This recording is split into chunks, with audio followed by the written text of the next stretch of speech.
Ça m'a permis de rencontrer des gens que je n'aurais jamais rencontrés certainement par ailleurs, de faire des tas d'activités que je n'aurais pas eu le loisir peut-être de faire, de rendre service, d'échanger. Il y a une devise au sel, c'est « le lien vaut plus que le bien ».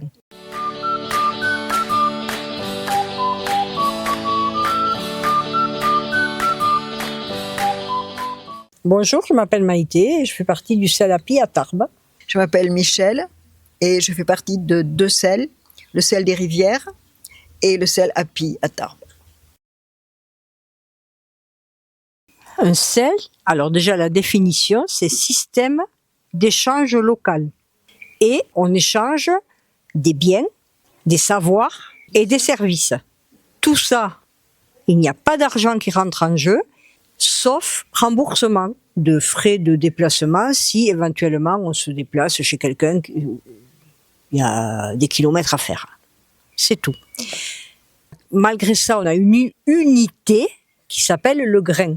Non, ça dépend des sels. Ça dépend des sels, mais moi je parle du sel API, c'est le grain.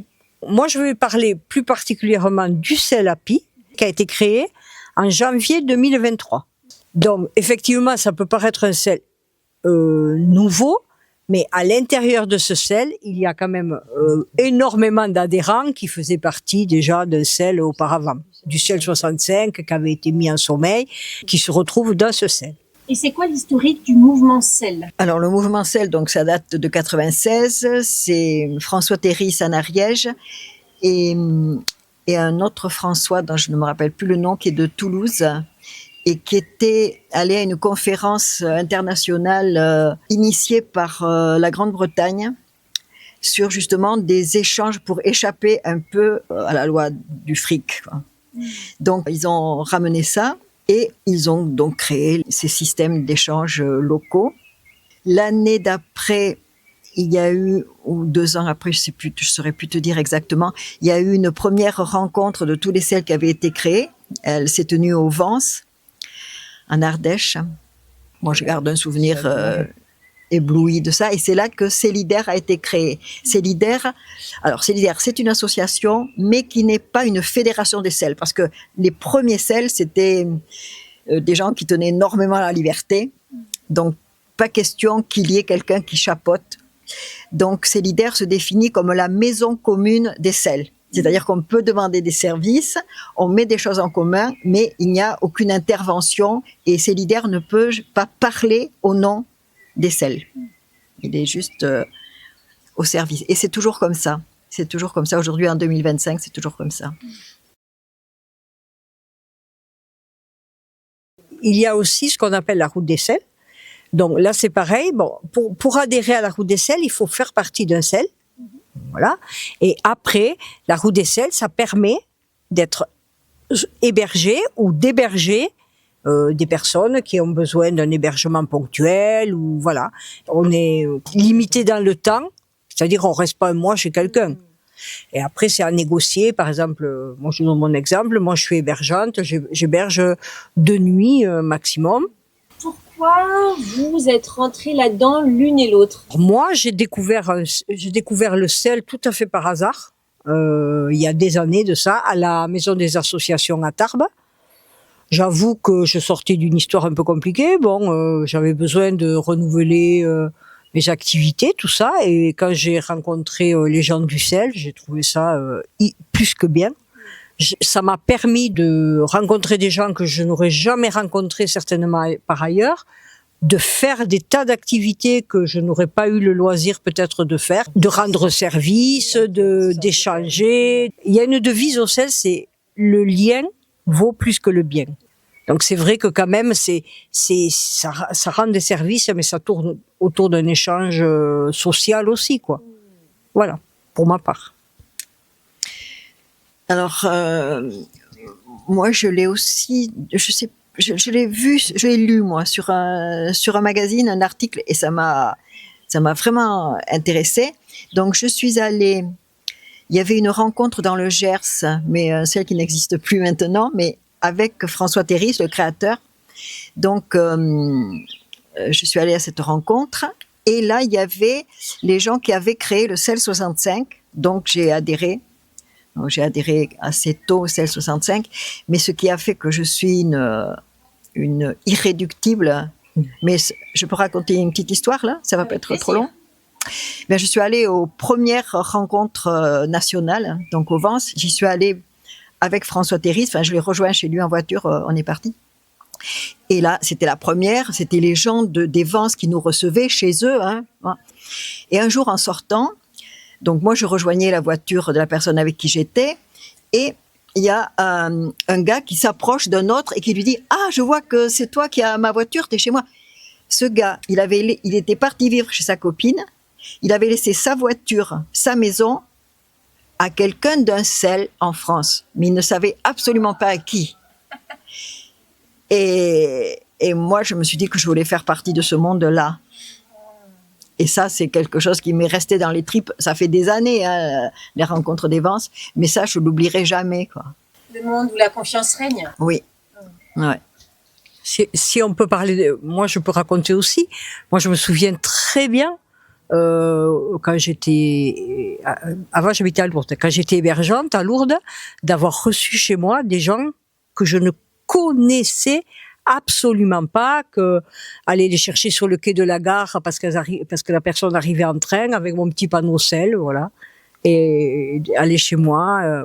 Non, c'est ah oui. Tout s'est toujours bien passé. Toujours. Pour ma part, toujours. J'ai été très bien reçue quand je m'utilisais. Bon, j'ai plus reçu qu'utilisé, mais partout, tout s'est toujours très bien passé. Moi, j'avais un compagnon dans le Gers, on recevait énormément, on hébergeait beaucoup l'été. Non, très bien. En tout cas, c'est vrai que c'est important aussi d'avoir vu une personne fonctionner dans un CEL, parce que les abus qu'il y a pu y avoir, c'est qu'il y avait des gens, ils se mettaient à la route des CEL uniquement pour éviter une chambre d'hôtel, enfin voilà, quoi. Et bon, ça a une éthique, le CEL. Très important quand même.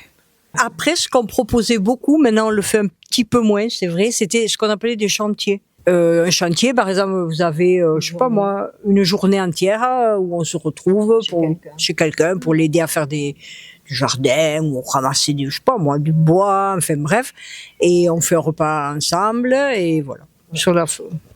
Et ce qui est complètement extraordinaire, c'est que, par exemple, moi qui ai horreur de faire du ménage, mais si un chantier ménage, ça ne me gêne absolument pas, parce qu'on est 10, on rigole, et c'est pas comme du ménage qu'on fait au même endroit, avec la même chose, la même poussière qui vous emmerde.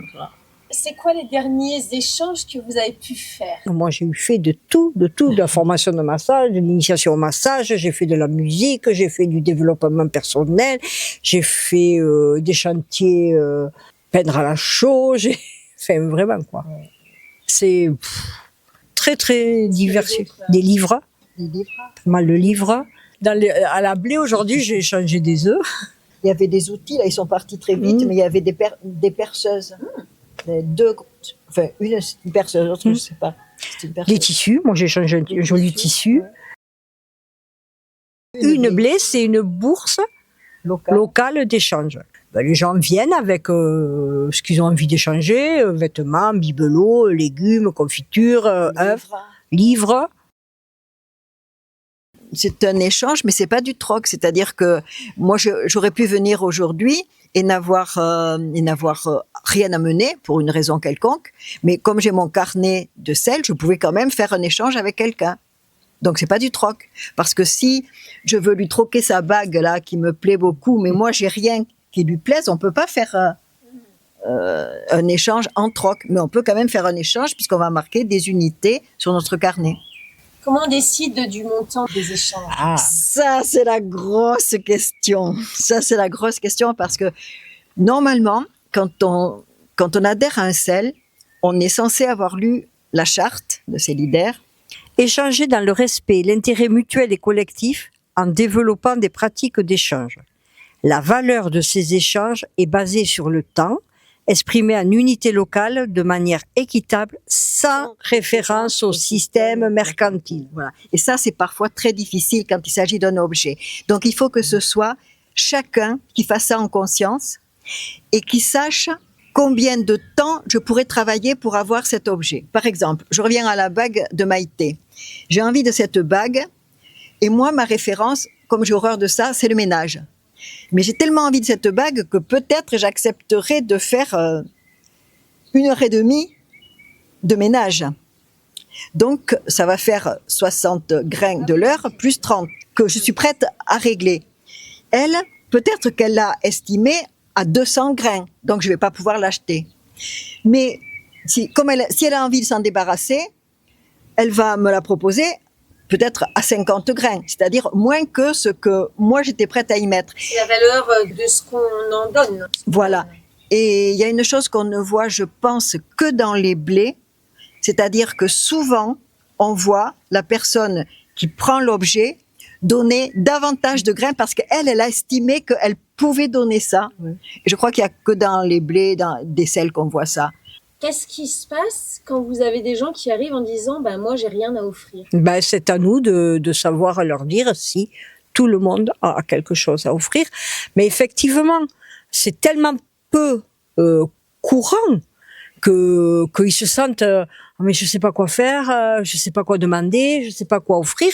Ben, c'est aussi à nous, peut-être anciens aussi, de leur expliquer, de parler avec eux, voilà, pour les aider à définir leurs offres et leurs demandes. Oui, on peut toujours, par exemple, faire un repas chez soi aussi. Hein. Surtout si on est ancien, on a peut-être des recettes qui sont intéressantes et qu'on peut partager. Après, bon, c'est vrai, par exemple, prochainement, je pense, maintenant qu'il va y avoir les beaux jours, très certainement les jardins, et puis on va proposer un pique-nique, par exemple. Ouais, c'est des journées conviviales aussi, pour que les gens puissent, pour qu'il y ait du lien. Parce qu'effectivement, ce qui se passe souvent, c'est qu'il y a des gens qui sont un petit peu réticents à demander un service à quelqu'un qu'ils ne connaissent pas du tout. Oui, il y a toute une... Quand on est habitué, nous, ça nous paraît même pas... mais quand on n'en a pas l'habitude, bon, on vit dans une époque un petit peu insécure. Par exemple, c'est le but aussi de faire des blés. C'est pour que les gens se rencontrent et visualisent quelqu'un. Et après, c'est plus facile. On appelle, tiens, j'ai vu que tu proposes, est-ce que tu peux venir, ou comme ça. Et les transactions se font essentiellement lors des blés ou après il y a... Il y a beaucoup d'échanges qui se font en dehors des blés, heureusement. J'ai covoituré Cathy, qui avait besoin de se rendre à un rendez-vous médical. Voilà, je l'ai attendue, je l'ai ramenée chez elle. Ça doit être un de mes derniers services. Christine, elle fait de la couture. Je vois qu'elle a mis de l'informatique. Peut-être pour conclure, quelque chose que vous en avez spécifiquement retiré l'une et l'autre? Une amitié de longue date. Non, mais ça crée des liens vraiment très forts. Et puis bon, c'est un enrichissement. Un enrichissement. Pour moi, c'est un enrichissement personnel. Pour la bonne raison que j'ai dit déjà, on rencontre des gens qu'on n'aurait peut-être pas rencontrés, des idées, on échange des idées aussi. On s'engueule, mais c'est pas grave. C'est bon, ça fait partie du... Mais moi, j'ai envie de dire en conclusion, la rencontre de l'autre vaut tout l'or du monde. Oui, c'est de François Théry. C'est une des premières choses qui a été dite à propos des sels, avec le lien vaut mieux que le bien. Voilà. C'est ces deux phrases qui étaient les moteurs qui résument bien. Oui. Je pense que ces deux phrases résument quand même assez bien l'éthique du sel. Merci Maïté, merci Michel. Merci à toi. Nous, on est super motivés et compétentes pour vous dénicher des pépites et vous les partager. Par contre, on ne pourra pas mener ce projet très longtemps sans votre aide. Vous trouverez donc dans la description de cette vidéo les différents moyens de soutenir le Tour de France des hôtes possibles. Merci d'avance pour votre soutien et pour permettre à ce grand projet de continuer le plus longtemps possible.